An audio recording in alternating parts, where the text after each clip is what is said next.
여러분 혹시 겨울 아침에 갑자기 한쪽 팔에 힘이 안 들어간다면 어떻게 하시겠어요? 많은 분들이 잠을 잘못 잤나 보다 하고 넘기시는데요. 이게 바로 뇌졸중의 신호일 수 있습니다. 저는 지난 15년간 노년 건강관리와 재활운동 분야에서 일해온 전문가입니다. 제 이름은 김태준이고요. 올해 55살입니다. 대학에서 운동재활학을 전공했고 졸업 후 대형 병원 재활센터에서 5년간 근무하면서 뇌졸중 환자분들의 회복 과정을 가까이서 지켜봤습니다. 그 후 지역 보건소와 노인복지관에서 건강 강의를 시작했는데요. 지금까지 1000여 건이 넘는 개별 상담을 진행했고 100회가 넘는 집단 교육 프로그램을 운영했습니다. 노인체육 지도자 자격증과 건강운동관리사 자격도 갖추고 있습니다. 제가 이 이야기를 하는 이유는 단 하나입니다. 뇌졸중은 예방할 수 있고 초기에 대응하면 후유증을 크게 줄일 수 있다는 걸 많은 분들이 모르고 계시기 때문이에요. 저는 어떤 병원이나 제약회사로부터 광고비를 받지 않습니다. 오직 현장에서 만난 어르신들의 경험과 공실력 있는 연구 자료를 바탕으로 말씀드립니다. 이 이야기가 도움이 되신다면 구독과 좋아요로 함께 해주세요. 여러분의 건강한 누구를 응원합니다. 첫 번째 체크포인트, 왜 겨울철에 뇌졸중이 급증할까요? 질병관리청 자료에 따르면 겨울철 뇌졸중 발생률은 여름보다 약 30% 이상 높습니다. 2023년 국내 심뇌혈관 질환 감시 보고서를 보면 12월부터 2월 사이에 응급실을 찾는 뇌졸중 환자가 집중적으로 증가하는 패턴이 명확하게 나타납니다. 왜 그럴까요? 추운 날씨가 우리 몸에 주는 영향 때문입니다. 기온이 떨어지면 우리 몸의 혈관이 수축됩니다. 마치 고무호스에 찬물을 부으면 딱딱해지는 것처럼요. 혈관이 좁아지면 같은 양의 피를 밀어내기 위해 심장이 더 세게 펌프질을 해야 하고 그 결과 혈압이 올라갑니다. 여기에 겨울철 실내외 온도 차이가 문제를 더 키웁니다. 따뜻한 방에서 나와 차가운 바깥 공기를 마시는 순간 혈관이 갑자기 수축하면서 혈압이 급상승하거든요. 특히 새벽에 운동하러 나가시는 분들, 화장실 가실 때, 쓰레기 버리러 나가실 때가 가장 위험합니다. 미국의 한 상급 대학 연구팀이 2022년에 발표한 대규모 연구를 보면요. 기온이 섭씨 10도 떨어질 때마다 뇌졸중 위험이 약 11%씩 증가한다는 결과가 나왔습니다. 참여자가 약 2만 명이 넘는 장기 관찰 연구였어요. 혹시 여러분도 겨울 아침에 화장실 다녀오면서 머리가 띵하거나 어지러운 경험 해보신 적 있으신가요? 오늘부터 실천할 수 있는 간단한 방법들이 있습니다. 첫째, 실내 온도를 섭씨 18도에서 22도 사이로 유지하세요. 너무 춥지도 너무 덥지도 않게요. 온도계를 거실 벽에 붙여두고 수시로 체크하시면 됩니다. 둘째, 외출할 때는 꼭 모자와 목도리를 착용하세요. 특히 목 부분을 따뜻하게 감싸는 게 중요합니다. 목에는 뇌로 가는 중요한 혈관인 경동맥이 지나가거든요. 셋째, 아침 운동은 오전 10시 이후로 미루세요. 해가 뜨고 기온이 조금 올라간 뒤에 움직이는 게 훨씬 안전합니다. 꼭 새벽에 나가셔야 한다면 집안에서 최소 10분 정도 가벼운 스트레칭으로 몸을 풀고 나가세요. 넷째, 화장실 갈 때 주의하세요. 배변 시 과도하게 힘주는 것도 혈압을 급상승시킵니다. 변비가 있으시다면 수분 섭취를 늘리고 필요하다면 의사와 상담해서 약을 처방받으세요. 이런 습관들을 달력에 체크하면서 일주일만 실천해 보세요. 익숙해지면 자연스럽게 몸이 기억합니다. 추위를 이기려면 몸을 단련해야 한다며 찬물로 세수하시거나 냉수 마찰을 하시는 분들이 계신데요. 이건 매우 위험합니다. 급격한 온도 변화는 혈관에 충격을 줍니다. 또 고혈압 약을 드시는 분들 중 겨울이라 혈압이 조금 오른 건 괜찮다고 생각하시는 경우가 있는데 절대 그렇지 않습니다. 겨울철에는 오히려 약 복용을 더 철저히 하셔야 해요. 만약 평소보다 혈압이 수축기 기준으로 20 이상 높아지거나 두통과 함께 어지럼증이 동반된다면 즉시 병원을 방문하세요. 지금까지 겨울철 뇌졸중 위험이 왜 높아지는지 살펴봤습니다. 그렇다면 실제로 뇌졸중이 왔을 때 어떤 증상이 나타나는지 많은 분들이 헷갈려 하시는 부분을 다음에서 명확히 정리해 드리겠습니다. 두 번째 체크포인트, 손발 저림은 뇌졸중이 아닙니다. 5가지 증상을 확인하세요. 질병관리청이 2024년에 실시한 지역사회 건강조사 결과를 보면요. 우리나라 성인의 약 절반이 뇌졸중 초기 증상을 정확히 모르고 있다고 합니다. 그래서 골든타임을 놓치는 경우가 너무 많아요. 먼저 많은 분들이 오해하시는 증상부터 말씀드릴게요. 손발이 저리거나 손발이 시리거나 뒷목이 뻐근하거나 얼굴이 실룩거리는 것, 이런 건 대부분 뇌졸중이 아닙니다. 가톨릭대 인천 성모병원 신경과에서 2023년에 발표한 자료를 보면요. 이런 증상으로 검진받은 분들의 90% 이상이 경추 질환이나 말초 신경 문제였다고 해요. 그럼 진짜 뇌졸중 증상은 뭘까요? 핵심은 갑작스럽다는 겁니다. 첫째, 한쪽 팔다리에 갑자기 힘이 안 들어갑니다. 예를 들어 어제까지 괜찮았는데 오늘 아침에 일어나 보니 오른쪽 팔을 들 수가 없어요. 수저를 쥐고 있다가 떨어뜨리거나 걷다가 한쪽 다리가 휘청거립니다. 얼굴, 팔, 다리가 모두 같은 쪽에서 증상이 나타나는 경우가 많아요. 둘째, 말이 어눌해지거나 아예 말을 못합니다. 발음이 꼬이거나 단어가 생각이 안 나거나 상대방 말을 이해를 못하는 거예요. 밥 먹었어요? 라는 간단한 질문에도 엉뚱한 대답을 하거나 멍하니 있습니다. 셋째, 한쪽 눈이 갑자기 안 보이거나 시야 일부가 사라집니다. 물체가 겹쳐 보이거나 한쪽 시야가 커튼 친 것처럼 어두워지는 거예요. 이건 뇌의 시각 중추로 가는 혈류가 막혔다는 신호입니다. 넷째, 갑자기 어지럽고 한쪽으로 자꾸 쓰러지려고 합니다. 일반적인 어지럼증과 다르게 중심을 잡을 수가 없어요. 벽을 붙잡아도 계속 한쪽으로 기울어집니다. 다섯째, 평소와 완전히 다른 심한 두통이 옵니다. 머리를 망치로 맞은 것처럼 갑자기 극심한 통증이 시작됩니다. 이건 뇌출혈 가능성이 높은 증상이에요. 이 5가지 중 하나라도 갑자기 나타나면 뇌졸중을 의심해야 합니다. 혹시 주변에서 다리 저려서 병원 갔더니 괜찮대라는 얘기 들어보신 적 있으시죠? 집에서 간단히 체크할 수 있는 방법이 있습니다. FAST 법칙이라고 하는데요. 나중에 자세히 설명드릴게요. 지금은 이렇게만 기억하세요. 갑자기 변화가 생겼다면 의심하라는 겁니다. 서서히 며칠에 걸쳐 나타나는 증상은 뇌졸중일 가능성이 낮아요. 하지만 어제까지 멀쩡했는데 오늘 갑자기라면 즉시 행동하셔야 합니다. 휴대폰 메모장이나 냉장고에 붙이는 메모지에 이 5가지를 적어두세요. 가족들과도 공유하고요. 한쪽 마비, 말 어눌, 눈 안 보임, 어지러움, 심한 두통 이렇게요. 증상이 좀 나아지는 것 같으니까 좀 더 지켜보자는 생각이 가장 위험합니다. 뇌졸중은 발병 후 1분당 약 190만 개의 신경세포가 죽습니다. 10분이면 1900만 개, 1시간이면 억 단위예요. 또 민간요법으로 손끝을 바늘로 따거나 침을 놓고 기다리시는 분들이 계시는데 이건 골든타임을 놓치는 지름길입니다. 과학적 근거가 전혀 없어요. 의식이 없는 분께 물이나 우황청심원을 먹이는 것도 절대 안 됩니다. 기도로 넘어가 질식할 수 있거든요. 그래서 다음 단계는 더욱 중요해요. 증상을 알아보는 것만큼 어떻게 행동해야 하는지를 아는 게 생명을 좌우합니다. 지금부터 FAST 법칙과 골든타임에 대해 정확히 알려드리겠습니다.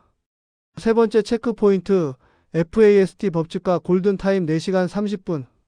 뇌졸중에는 골든타임이라는 게 있습니다. 전 세계 의학계가 합의한 기준인데요. 증상 시작 후 4시간 30분 안에 혈전용해제를 투여해야 효과가 있고 6시간 안에 혈관성 형술이나 혈전 제거술을 해야 뇌 손상을 최소화할 수 있다는 겁니다. 그런데 실제로는 이 시간을 지키기가 정말 어려워요. 집에서 증상 알아채고 구급차 부르고 병원 도착해서 검사하고 치료 결정 내리기까지 시간이 쌓이거든요. 그래서 최대한 빨리가 핵심입니다. 여기서 FAST 법칙이 중요해요. 이건 영어 단어의 첫 글자를 딴 건데 누구나 쉽게 기억하고 체크할 수 있게 만든 방법입니다. F는 페이스, 얼굴입니다. 웃어보라고 하세요. 양쪽 입꼬리가 똑같이 올라가나요? 한쪽만 처지거나 표정이 비대칭이면 의심해야 해요. 어는 암주 팔입니다. 양팔을 앞으로 쭉 뻗어 눈 감고 10초 세어보라고 하세요. 한쪽 팔이 아래로 떨어지거나 안으로 돌아가면 이상 신호입니다. S는 스피치, 말입니다. 간단한 문장 따라하게 해보세요. 오늘 날씨가 참 좋습니다.처럼요. 발음이 꼬이거나 단어를 빼먹거나 아예 못하면 문제예요. T는 타임, 시간입니다. 위 3가지 중 하나라도 이상하면 즉시 시계를 보고 시간을 기록한 뒤 119에 전화하세요. 몇 시부터 증상이 시작됐다고 정확히 말하는 게 치료 결정에 도움이 됩니다. 2022년 대한뇌졸중학회 자료에 따르면 FAST 법칙을 알고 실천한 가족의 경우 병원 도착 시간이 평균 40분 단축됐다고 합니다. 만약 지금 옆에 계신 가족이 갑자기 말을 못한다면 여러분은 바로 구급차를 부르실 수 있으신가요? 지금 당장 가족들과 FAST 법칙을 연습해 보세요. 농담처럼요. 우리 뇌졸중 체크해볼까? 하면서 서로 웃어보고 팔 들어보고 문장 따라 해보는 거예요. 어색하지만 한번 해보면 기억에 남습니다. 그리고 휴대폰 연락처에 119를 단축번호로 저장하세요. 급할 땐 번호 찾는 것도 헷갈리거든요. 응급실에 갈 때는 이런 정보를 미리 준비하면 좋습니다. 환자가 복용 중인 약 목록, 기저질환고혈압, 당뇨 등 증상 시작 정확한 시간, 최근에 다친 적이 있는지, 수술 이력 등이요. 메모지에 적어서 지갑에 넣어두거나 휴대폰 메모에 저장해 두세요. 증상이 조금 나아졌으니 집에서 쉬자는 생각이 가장 위험합니다. 일과성 허혈 발작이라고 해서 증상이 24시간 안에 사라지는 경우도 있어요. 이건 뇌졸중 예고편 같은 거예요. 지금은 괜찮아졌어도 며칠 안에 진짜 큰 뇌졸중이 올 가능성이 높습니다. 또 본인이 직접 차를 몰고 병원에 가려는 분들이 계신데 절대 안 됩니다. 운전 중에 증상이 악화되면 대형 사고로 이어질 수 있어요. 반드시 구급차를 이용하세요.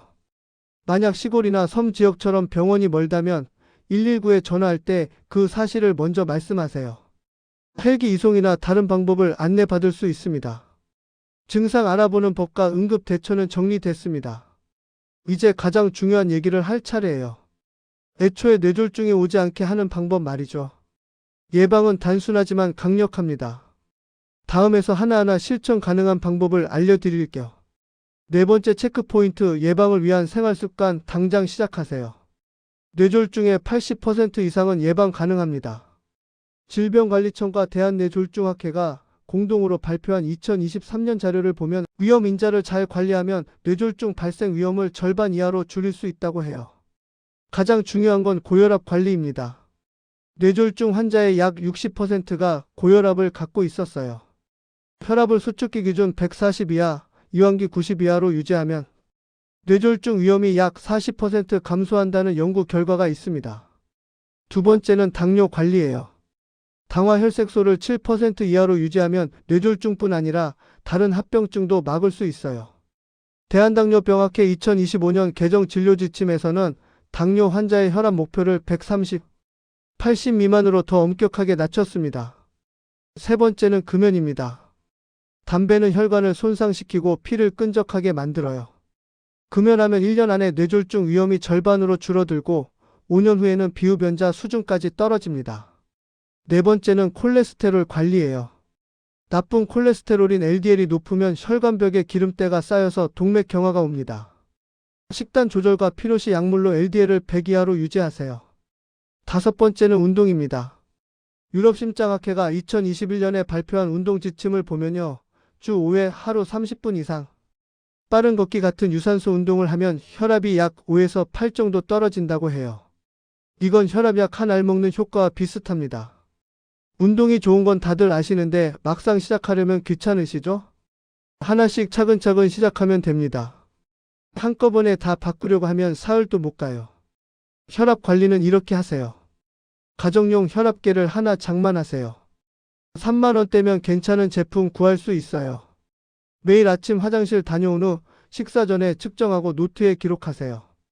일주일 평균을 내보고요. 만약 평소보다 수축기가 20 이상 높으면 병원에 연락하세요. 당뇨 관리는 식후 혈당을 체크하는 게 중요해요. 식후 2시간 혈당이 180 넘어가지 않게 조절하세요. 탄수화물을 한 번에 많이 먹지 말고 채소를 먼저 드시고요. 금연을 혼자 하기 어려우면 보건소 금연 클리닉 이용하세요. 무료예요. 니코틴 패치나 약물 지원도 받을 수 있고 상담사가 전화로 격려도 해줍니다. 식단은 염분을 줄이는 게 핵심이에요. 하루 소금 섭취량을 5g 이하로 제한하세요. 간장, 된장, 젓갈, 김치 조심하시고요. 대신 양파, 마늘, 시금치, 토마토, 견과류, 생선을 자주 드세요. 특히 등 푸른 생선의 오메가3 지방산이 혈관 건강에 좋습니다. 운동은 무리하지 마세요. 집 근처 평지를 10분만 걸어보세요. 일주일 후에 15분으로 늘리고 한 달 후에 30분까지 늘리면 됩니다. 중요한 건 매일 하는 거예요. 비 오는 날은 집에서 제자리 걸음이나 스트레칭으로 대체하세요. 달력에 체크 표시하면서 실천 일수를 세어보세요. 20일 연속하면 습관이 됩니다. 나는 건강하니까 괜찮아라고 생각하시는 분들이 계신데요. 증상 없어도 혈관은 늙어갑니다. 40대 이후부터는 1년에 한 번씩 건강검진 꼭 받으세요. 또 민간요법으로 혈관 청소한다는 광고 조심하세요. 뱀즙, 다슬기, 특정 버섯다리 물 이런 거로 혈관이 깨끗해지지 않습니다. 검증되지 않은 건강기능식품에 돈 쓰지 마시고 그 돈으로 병원 가서 정기 검진 받으세요. 가족력이 있는 분들, 그러니까 부모님이나 형제가 뇌졸중을 앓으셨다면 40대부터 뇌혈관 CT나 MRI 검사를 고려하세요. 조기 발견이 최선의 예방입니다. 예방 습관까지 정리했습니다. 하지만 만약 실제 상황이 닥친다면 우리는 정확히 어떻게 움직여야 할까요? 마지막 챕터에서는 응급 상황 대처의 디테일을 실전처럼 정리해 드리겠습니다. 5번째 체크 포인트, 응급 상황 실전 대처법 마이너스 당황하지 마세요. 실제로 뇌졸중 의심 상황이 오면 대부분 패닉 상태가 됩니다. 2023년 국내 한 상급 병원 응급의학과 연구를 보면 가족이 뇌졸중 증상을 알아챈 시점부터 구급차를 부르기까지 평균 30분이 걸렸다고 해요. 조금 더 지켜보자는 망설임 때문이었죠. 하지만 정확한 절차를 미리 알고 있으면 침착하게 대응할 수 있습니다. 첫 번째, FAST 체크를 합니다. 얼굴, 팔, 말 중 하나라도 이상하면 즉시 다음 단계로 갑니다. 두 번째, 시계를 봅니다. 지금 시각을 정확히 확인하고 기억하세요. 오후 2시 15분처럼 구체적으로요. 이게 치료 결정의 기준점이 됩니다. 세 번째, 119에 전화합니다. 당황해서 병원 전화번호 찾지 마세요. 무조건 119예요. 전화 연결되면 이렇게 말씀하세요. 뇌졸중 의심됩니다. 환자 나이는 70세이고 오른팔에 힘이 없고 말이 어눌합니다. 증상은 5분 전부터 시작됐습니다. 주소는 동번지입니다. 네 번째, 환자를 안전하게 눕힙니다. 딱딱한 바닥보다는 소파나 침대에 편안히 눕히세요. 고개를 한쪽으로 돌려서 혹시 구토가 나와도 기도로 넘어가지 않게 하고요. 베개는 낮게, 목은 편하게요. 5번째, 절대 하지 말아야 할 것들. 물이나 약을 먹이지 마세요. 의식이 명확하지 않으면 질식 위험이 있어요. 손끝이나 귓불을 바늘로 따지 마세요. 효과 없고 감염 위험만 있습니다. 팔다리를 주무르거나 침을 놓지 마세요. 시간만 낭비돼요.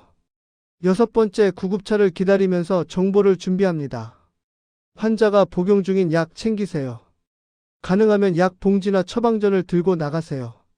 건강보험증도요. 구급대원이 도착하면 증상 시작 시각, 현재 복용약, 기저질환, 알레르기 유무를 말씀하세요. 대한뇌졸중학회 2023년 자료에 따르면 이런 정보를 미리 준비한 경우 응급실에서 치료 시작까지 평균 20분 단축됐다고 합니다. 실제 상황에서 이렇게 차분하게 할 수 있을지 불안하시죠? 가족끼리 시뮬레이션을 한번 해보세요. 역할극처럼요. 만약 할머니가 갑자기 쓰러지시면 누가 119에 전화하고 누가 약을 챙기고 누가 할머니 옆에 있을까? 이렇게 역할을 정해두면 실제 상황에서 혼란이 줄어듭니다.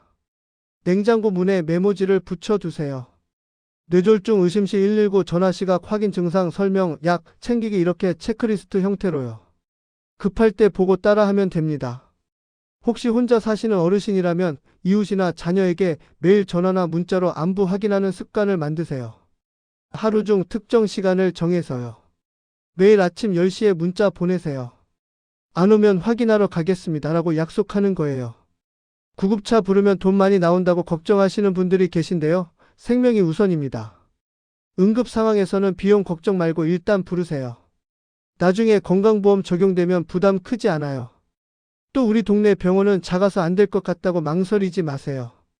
구급대원이 적절한 병원으로 이송해 줍니다. 뇌졸중 전문 치료가 가능한 병원 리스트를 미리 파악하고 있으니까요. 가족 중 누군가 뇌졸중 고위험군이라면 미리 가까운 뇌졸중 센터가 있는 병원을 알아두세요. 응급실 전화번호도 저장해 두고요. 준비된 가족이 생명을 구합니다. 여러분, 오늘 긴 이야기 끝까지 들어주셔서 정말 감사합니다. 지금까지 겨울철 뇌졸중에 대해 핵심만 3가지로 정리하면 이렇습니다. 첫째, 겨울철에는 혈관 수축으로 뇌졸중 위험이 30% 이상 높아집니다. 실내외 온도 차이를 줄이고 보온을 철저히 하고 새벽 운동을 피하는 것만으로도 위험을 크게 낮출 수 있어요. 둘째, 진짜 뇌졸중 증상은 갑작스럽다는 게 핵심입니다. 손발 저림이나 뒷목 뻐근함은 대부분 뇌졸중이 아니에요. 한쪽 마비, 언어장애, 시각장애, 어지럼증, 심한 두통이 갑자기 나타나면 FAST 법칙으로 체크하고 즉시 119에 전화하세요. 골든타임은 4시간 30분입니다. 셋째, 예방이 최선입니다. 고혈압, 당뇨, 고지혈증을 꾸준히 관리하고 금연하고 규칙적으로 운동하면 뇌졸중 위험을 절반 이하로 줄일 수 있어요. 특별한 비법은 없습니다. 작은 습관의 누적이에요. 저는 15년 동안 현장에서 일하면서 한 가지 철학을 갖게 됐습니다. 검증 가능한 정보를 우선하고 습관 변화의 누적 효과를 믿고 무리 없이 지속 가능한 방법을 택한다는 거예요. 빠른 효과를 약속하는 광고에 속지 마세요. 건강은 하루아침에 만들어지지 않습니다. 하지만 꾸준히 쌓이면 반드시 결과가 나옵니다. 내일 저녁부터 작은 습관 하나만 바꿔보세요. 그 변화가 여러분의 노후 건강을 완전히 달라지게 할 수 있습니다. 오늘의 체크리스트는 고정 댓글로 달아드릴게요. 냉장고에 붙여두고 매일 확인해 보세요. 일주일 동안 이 6가지만 실험해 보세요. 그리고 댓글로 경험을 나눠주세요. 첫날은 어색했는데 4일째부터 익숙해졌어요. 이런 솔직한 이야기 환영합니다. 여러분의 건강한 겨울 나기를 진심으로 응원합니다. 다음에 더 유익한 내용으로 찾아뵙겠습니다. 구독과 좋아요, 알림 설정까지 부탁드립니다. 감사합니다.